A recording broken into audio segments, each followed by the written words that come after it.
Nggih kagem sekalian Mbak sedaya siswa-siswi SMK Negeri Setunggal Randu Dongkal. Wonten kesempatan menika kawula badhe ngrembug ingkang namanipun Gugon Tuhon kanca-kanca. Gugon Tuhon menika bisa diarani tindak tanduk sing kurang pantes lan dipercaya bakal nekakake kacilakan tumrap kang nindakake. Nah, berarti untuk teman-teman, Gugon Tuhon ini sama saja dengan pamali ya teman-teman. Bahasanya iki sesuatu sing diyakini nalikane ditindakna saat dilakukan itu biasanya dalam masyarakat itu akan mendatangkan bencana. Yuk kita lihat yuk. Monggo pun tingali jenis-jenisnya gugon tuhon apa wae.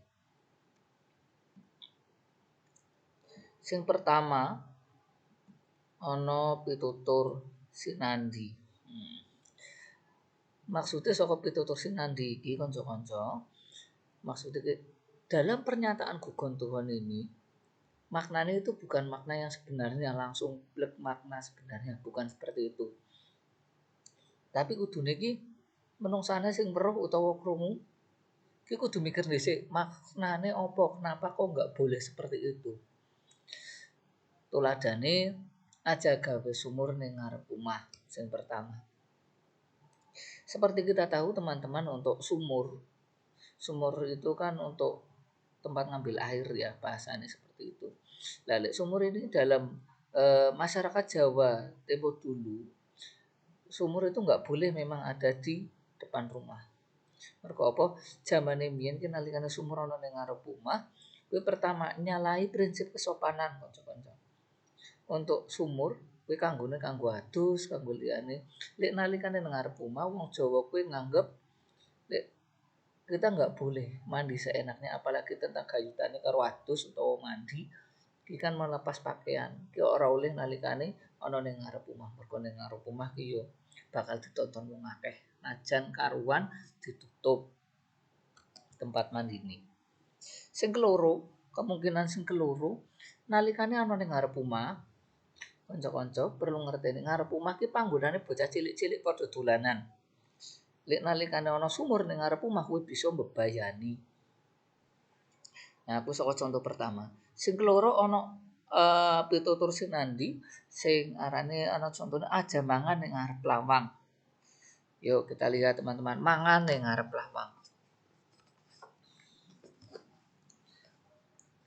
Wong mangan kuwi apike ya ana ning panggonan mangan utawa ning meja makan ning mburi utawa ning jero omah. Sing keloro ngopo kok wong jaman biyen ora oleh mangan ngarep omah ning tengah lawang, lawang kuwi panggonane wong bolak-balik. Dadi nalikane dhewe mangan ning ngarep lawang kuwi bisa ngaling-alingi wong sing arep lewat. Nah, kuwi.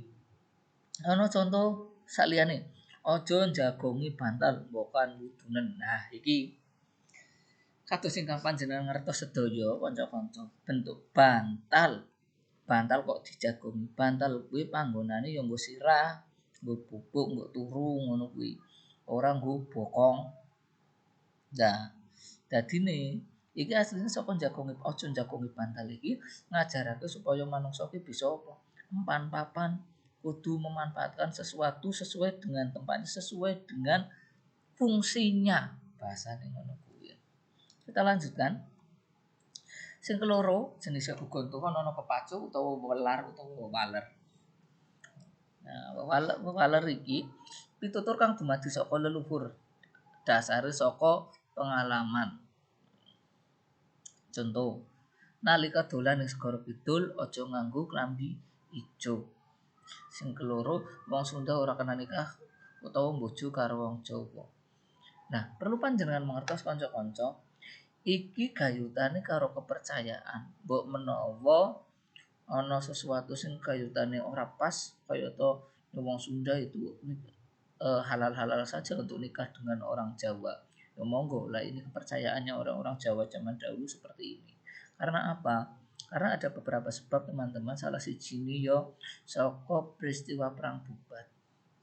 Nalika kuwi nalikane kerajaan Majapahit karo kerajaan Sunda ki bersatu nan tapi nalikane utusan saka Sunda kuwi ngirimke putrine supaya dinikahi Prabu saka Majapahit iki ning perjalanan iki ning Desa Bubat Pase rombongan saka Sunda iki nemu kacilakan utawa angsal musibah sedaya rombongan tewas sedo lan mergo peristiwa iki ning wong Sunda ki dianggep bahwa wong Jawa utawa Majapahit iki hianat kanthi apa kanthi mbanti utusan saka Sunda.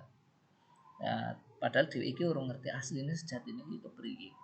Lah saka peristiwa kuwi akhirnya hubungan antarane wong Jawa karo wong Sunda iki dadi kurang harmonis.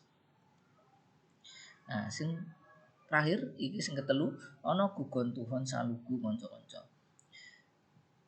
Nah, iki gayutane kuwi karo bocah Sukerta. Panjenengan perlu mengerteni bocah Sukerta kuwi bocah-bocah sing dadi panganane Bathara Kala. Lah bocah Sukerta iki nalikane ning masyarakat Jawa biasanya iki diruwat. Ruwat itu artinya teman-teman kanca-kanca artine kuwi didoakan, bahasane didoakan ruwatan. Jenis-jenisé sing pertama ana Cempino. Intine iki bocah lahir durung wayah atau belum 9 bulan dia lahir.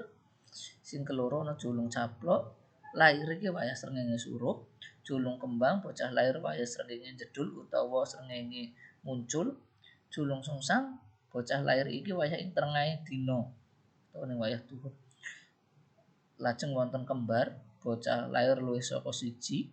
Lah kembar iki bisa kembar lanang-lanang, kembar lanang wadon utawa kembar wadon-wadon. Lajeng wonten konduran. Konduran iki tegese bocah lahir nanging ibune sedo.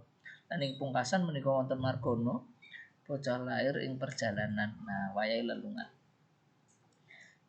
Mekaten ingkang saged kawula andharaken kagem kanca-kanca, tetep semangat sinau, tetep semangat kanggo ngupaya. Ayo padha bareng-bareng gayuh sukses, gayuh sesuatu sing manfaat kanggo awake dhewe lan bebrayan. Matur nuwun, pareng. Assalamualaikum warahmatullahi wabarakatuh.